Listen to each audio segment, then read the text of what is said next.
नमस्कार विद्यार्थी मित्रांनो, मागच्या भागात आपण एक्स्ट्रा न्यूक्लिअर पार्ट बद्दल माहिती घेतली होती. आता आपण इलेक्ट्रॉन म्हणजे काय हे बघणार आहोत.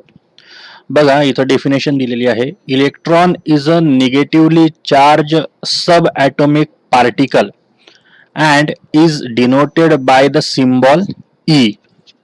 म्हणजेच एका ॲटम मध्ये आपण बघितले की 3 सब ॲटॉमिक पार्टिकल असतात: प्रोटॉन, न्यूट्रॉन आणि इलेक्ट्रॉन. तर इलेक्ट्रॉन हा सुद्धा निगेटिव्हली चार्ज सब ॲटॉमिक पार्टिकल आहे आणि याचा सिम्बॉल आहे ई किंवा मायनस साइन. याच्याने हा इलेक्ट्रॉन डिफाइन केला जातो किंवा डिनोट केला जातो. Each electron carries 1 unit of negative charge. प्रत्येक इलेक्ट्रॉनवर 1 युनिट निगेटिव्ह चार्ज प्रेझेंट असतो.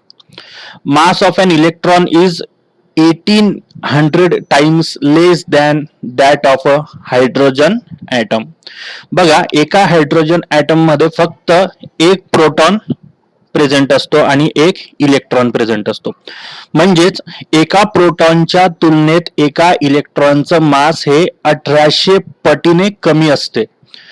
Therefore, the mass of an electron can be treated as negligible. मग ॲज कम्पेअर टू एका प्रोटॉनच्या तुलनेत जर एका इलेक्ट्रॉनचं मास जर आपण कम्पॅरिझन केलं तर ते कसं असते? निग्लिजिबल असते, म्हणजे नगण्य असते, म्हणून त्याला ग्राह्य धरलं जात नाही. Electron in the extra nuclear part revolve in the discrete orbitals around the nucleus. हे जे इलेक्ट्रॉन असतात ते ॲटमच्या न्यूक्लियस भोवती, एक्स्ट्रा न्यूक्लिअर पार्ट जो असतो त्या एक्स्ट्रा न्यूक्लिअर पार्ट मध्ये वेगवेगळ्या ऑर्बिट मध्ये हे रिव्हॉल्व होत असतात. The orbits being 3 dimensional in nature, a term shell is use instead of the term orbit. मग ते जे ऑर्बिट म्हणजेच काय की त्या इलेक्ट्रॉनची फिरण्याचा जो मार्ग असतो त्या एक्स्ट्रा न्यूक्लिअर पार्ट मधला, त्याला म्हटलं जातं ऑर्बिट. तर ऑर्बिट ऐवजी शेल हा शब्द सुद्धा तिथं वापरला जातो. The energy of an electron is determined by the shell in which it is present. मग कोणत्या शेल मध्ये तो इलेक्ट्रॉन प्रेझेंट आहे याच्यावरनं त्या इलेक्ट्रॉनची एनर्जी ही डिटरमाइन केली जात असते. The number of electron in the extra nuclear part is equal to the number of proton in the nucleus. म्हणजेच काय की एखाद्या ॲटम मध्ये एक्स्ट्रा न्यूक्लिअर पार्ट मध्ये जेवढे इलेक्ट्रॉन असतात तेवढेच प्रोटॉन हे त्याच्या न्यूक्लियस मध्ये प्रेझेंट असतात. आता न्यूक्लियस मध्ये जे प्रोटॉन प्रेझेंट असतात त्याच्यावर असतो positive charge. Extra nuclear part मध्ये जे इलेक्ट्रॉन रिव्हॉल्व होत असतात ऑर्बिट मध्ये त्याच्यावर असतो निगेटिव्ह चार्ज. आणि जेवढे पॉझिटिव्ह चार्ज असतात तेवढेच निगेटिव्ह चार्ज तिथं प्रेझेंट असल्यामुळे त्या ॲटमवर कोणताही चार्ज शिल्लक राहत नाही आणि म्हणून तो कसा असतो? इलेक्ट्रिकली न्यूट्रल असतो. Therefore electrical charge are balance and the atom is electrically neutral. बघा, त्याच्या पुढे दिला आहे यूज युअर ब्रेन पॉवर. मग आता आपण जे काही शिकलो त्याच्यावरनं आपल्याला काही प्रश्न विचारले, त्याची उत्तर तुम्हाला द्यायची. How many type of subatomic particles are found in atom? There are 3 types of subatomic particles are found in atom, that is proton, neutron and electron. Which subatomic particle are electrically charged? The proton and electron particle are electrically charged. Proton have positive charge and electron have negative charge. त्यानंतर which subatomic particle are present in the nucleus आणि where are electron revolving around the nucleus space. या प्रश्नांची उत्तर तुम्ही स्वतः शोधायची. त्यानंतर पुढे बघा, the mass of an electron being negligible, therefore the mass of an atom is mainly due to the proton and neutron in its nucleus. आपण बघितलं की एका प्रोटॉनच्या तुलनेत एका इलेक्ट्रॉनचं मास हे 1800 पटीने कमी असते. मग ते निग्लिजिबलच ग्राह्य धरलं जाते. मग अशा वेळेला त्या इलेक्ट्रॉनचं मास कन्सिडर न करता फक्त एका ॲटमचं मास जर आपल्याला फाइंड आउट करायचं असेल तर त्याच्यासाठी mass of proton and mass of neutron यांचाच विचार हा केला जात असतो. The total number of protons and neutron in an atom is the atomic mass number. बघा सगळ्यात महत्वाची कन्सेप्ट आहे ॲटॉमिक मास नंबर म्हणजे काय. The total number of proton and neutron दोन्ही कुठे प्रेझेंट असतात, न्यूक्लियस मध्ये. The total number of proton and neutron in an atom is the atomic mass number of that electron. The mass number is denoted by the symbol capital A. Mass number हा कधीही कशाने denote केला जातो, capital A. The convention to denote atomic symbol, atomic number and mass number are together is shown as follows. बघा मग आपल्याला atomic symbol त्या ज्या मॅटरचा किंवा ज्या इलेमेंटचा तो ॲटम असेल त्याचा सिम्बॉल, त्याचा ॲटॉमिक नंबर आणि त्याचा ॲटॉमिक मास नंबर हे तिघ जर आपल्याला रिप्रेझेंट करायचे असतील तर त्यासाठी ही पद्धत वापरली जाते. म्हणजेच काय, ॲटॉमिक सिम्बॉल, त्यानंतर वरती असतो तो ॲटॉमिक मास नंबर आणि खाली असतं ते ॲटॉमिक नंबर जो झेड या कॅपिटल झेड या अल्फाबेटने दाखवला जातो. For example the conventional symbol carbon. आता बघा कार्बन साठी सिम्बॉल काय आहे, कॅपिटल सी. त्याचा ॲटॉमिक मास नंबर आहे 12 आणि त्याचा ॲटॉमिक नंबर आहे 6. मग ते या पद्धतीने डिनोट केलं जाते. Means that the atomic number that is the proton number of carbon is 6 and the mass number of carbon is 12. From this it is also learned that the nucleus of carbon contain 12 6, that is 6 neutron. 12 minus 6 जर केला आपण तर किती येणार आहे ते 6, म्हणजे त्याच्यात 6 न्यूट्रॉन्स हे प्रेझेंट आहेत असा त्याचा अर्थ होतो. म्हणजेच काय की ॲटॉमिक मास नंबर त्याचा 12 आहे, बरोबर, 12 आहे. आणि ॲटॉमिक मास नंबर म्हणजेच काय की प्रोटॉन प्लस न्यूट्रॉनची एकत्रित संख्या. मग जर आपण 12 मधनं प्रोटॉनची संख्या किती आहे 6 ती जर वजा केली तर आपल्याला जे मिळणार आहे ती काय असणार आहे, न्यूट्रॉनची संख्या, आणि ती किती आहे 6.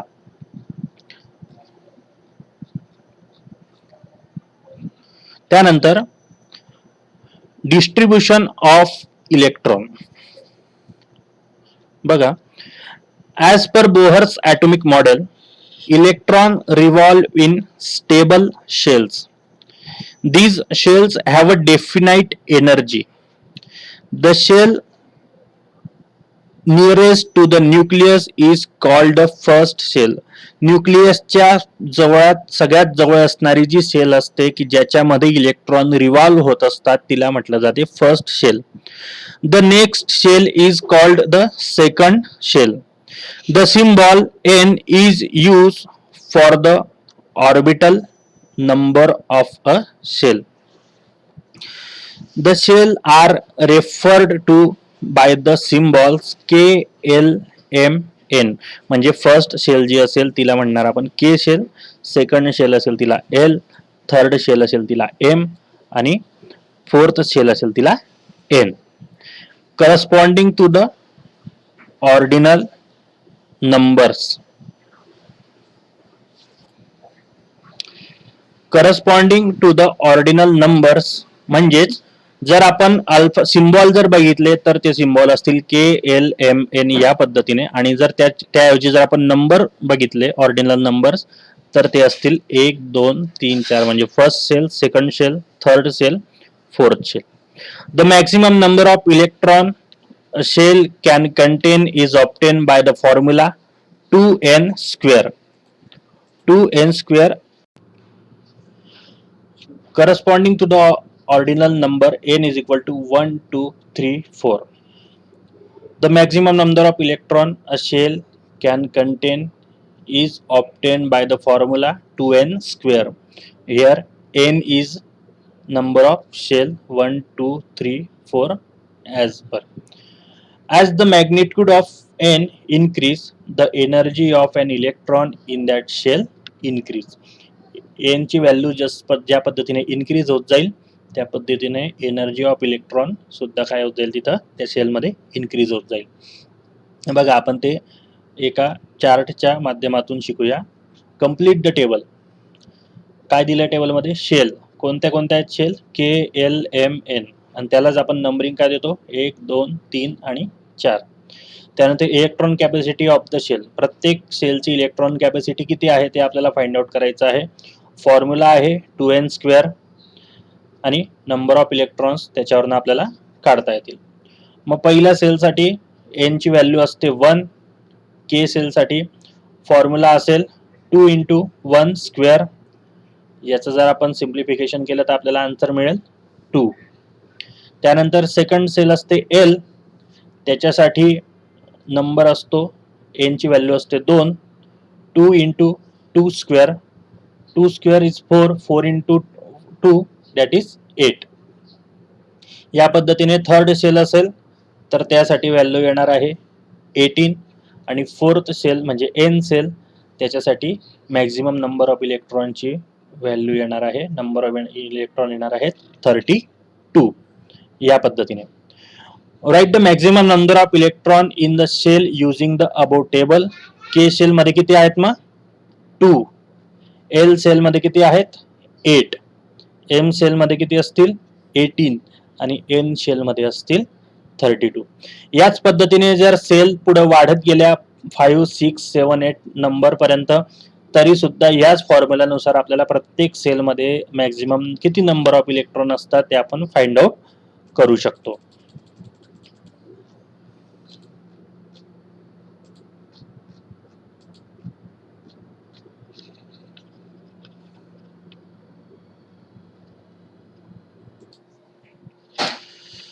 Electronic configuration of elements. We have seen that 2, 8, 18, 32 electrons can be accommodated in the cell KLMN. म्हणजे प्रत्येक सेलचा इलेक्ट्रॉनची कॅपॅसिटी ही फिक्स असते, ठरलेली असते. This is the maximum capacity of that shells.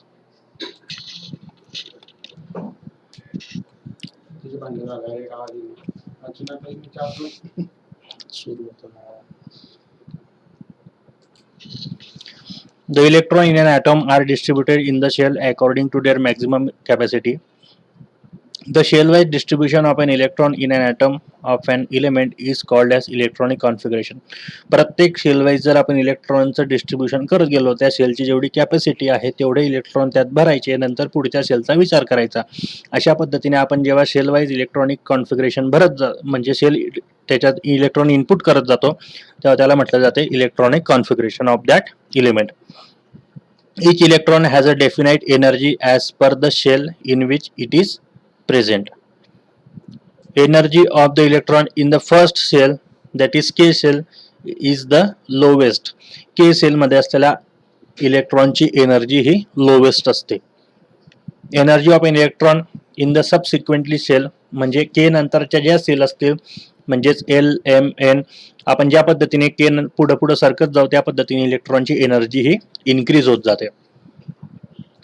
Subsequently shell goes on increasing with the ordinal number of the shell. The electronic configuration of an element is such that the energy of all the electron together is the maximum possible. Electron get a place in the shell in accordance with the maximum capacity of the electron shell in an atom and the increasing order of energy. म्हणजे जेवढी त्या maximum capacity असेल त्या शेलची तेवढेच electron त्या शेलमध्ये field होतील, भरले जातील. त्यानंतर त्याची कॅपॅसिटी पूर्ण झाल्यावर नंतर पुढच्या एनर्जी लेवलच्या सेलमध्ये आपल्याला इलेक्ट्रॉन फिल करावे लागतील. Let us now look at the electronic configuration of atom of some element. Table 5.6 आपल्याला त्यांनी दिलेला आहे. त्याच्यात आपल्याला काही एलिमेंट दिले आणि त्यांचे इलेक्ट्रॉनिक कॉन्फिगरेशन आपल्याला बघायचं आहे. The row 1 to 3 are filled in this table. Accordingly, you have to fill the rest of the table. बघा मित्रांनो, आपल्याला इथं हा टेबल दिलेला आहे. या टेबलमध्ये आपल्याला atoms, hydrogen, helium, lithium, carbon, nitrogen, oxygen, fluorine अशा पद्धतीने ॲटम्स दिलेत एलिमेंट्सचे. त्यानंतर सिम्बॉल दिलेत त्यांचे, electron number in the atom, त्याचे इलेक्ट्रॉनिक नंबर दिलेले आहे, ॲटॉमिक नंबर आपण ज्याला म्हणतो. त्यानंतर distribution of electron shell wise कशा पद्धतीने आहे ते आपल्याला इथं बघायचं आहे. आणि फायनली इलेक्ट्रॉनिक कॉन्फिगरेशन त्याचं काय तयार होणार आहे ते आपल्याला इथं बघायचं आहे. बघा, सुरुवातीला हायड्रोजन, त्याच्यात एकच इलेक्ट्रॉन प्रेझेंट असतो म्हणून, आणि के सेल जी पहिली सेल असते त्याची कॅपॅसिटी असते 2 इलेक्ट्रॉन म्हणून हा 1 इलेक्ट्रॉन हा के सेलमध्ये भरला जातो. इलेक्ट्रॉनिक कॉन्फिगरेशन येते 1. त्यानंतर हेलियम, त्याच्यात इलेक्ट्रॉन नंबर ऑफ इलेक्ट्रॉन असतात 2, ते सुद्धा के या सेलमध्येच भरले जातील कारण त्याची कॅपॅसिटी 2 इलेक्ट्रॉनची आहे ऑलरेडी, म्हणून हे दोन्ही इलेक्ट्रॉन के सेलमध्ये भरले जातात. इलेक्ट्रॉनिक कॉन्फिगरेशन येते 2. लिथियम, ॲटॉमिक नंबर आहे त्याचा 3. आता के सेलची कॅपॅसिटी आहे 2 इलेक्ट्रॉन, म्हणजे या 3 पैकी 2 इलेक्ट्रॉन हे के सेलमध्ये भरले जातील आणि उरलेला 1 इलेक्ट्रॉन हा त्याच्या पुढच्या सेलमध्ये, म्हणजे जिचं नाव आहे एल सेल, जिची कॅपॅसिटी आहे 8 इलेक्ट्रॉन, तिथं हा 1 इलेक्ट्रॉन हा भरला जाईल. आणि मग त्याचं इलेक्ट्रॉनिक कॉन्फिगरेशन जे तयार होणार आहे ते असेल 2-1. बरोबर. मग त्यानंतर आता पुढचं आपण बघूया की कार्बन, त्याचा सिम्बॉल आहे सी, ॲटॉमिक नंबर आहे 6. मग त्याच्या के सेलमध्ये येतील 2 इलेक्ट्रॉन, कॅपॅसिटी 2 इलेक्ट्रॉन असल्यामुळे, आणि उरलेले 4 इलेक्ट्रॉन जे असतील ते एल सेलमध्ये भरले जातील. त्याच पद्धतीने नायट्रोजन 2 इलेक्ट्रॉन येतील के सेलमध्ये आणि 5 इलेक्ट्रॉन येतील एल सेलमध्ये. त्याचप्रमाणे ऑक्सिजन 2 इलेक्ट्रॉन येतील के सेलमध्ये 8 पैकी आणि 6 इलेक्ट्रॉन येतील एल सेलमध्ये. त्यानंतर आहे फ्लोरीन, फ्लोरीनचा ॲटॉमिक नंबर आहे 9, तर 2 इलेक्ट्रॉन के सेलमध्ये आणि 7 इलेक्ट्रॉन एल सेलमध्ये येतील. त्यानंतर आहे निऑन, हा गॅस आहे निऑन, त्याचं इलेक्ट्रॉनिक कॉन्फिगरेशन किंवा ॲटॉमिक नंबर आहे 10, 2 इलेक्ट्रॉन के सेलमध्ये आणि 8 इलेक्ट्रॉन येतील एल सेलमध्ये. आता बघा, एल सेलची कॅपॅसिटी होती 8 इलेक्ट्रॉन, 8 इलेक्ट्रॉन पर्यंत आपण ते पूर्ण भरलेला आहे.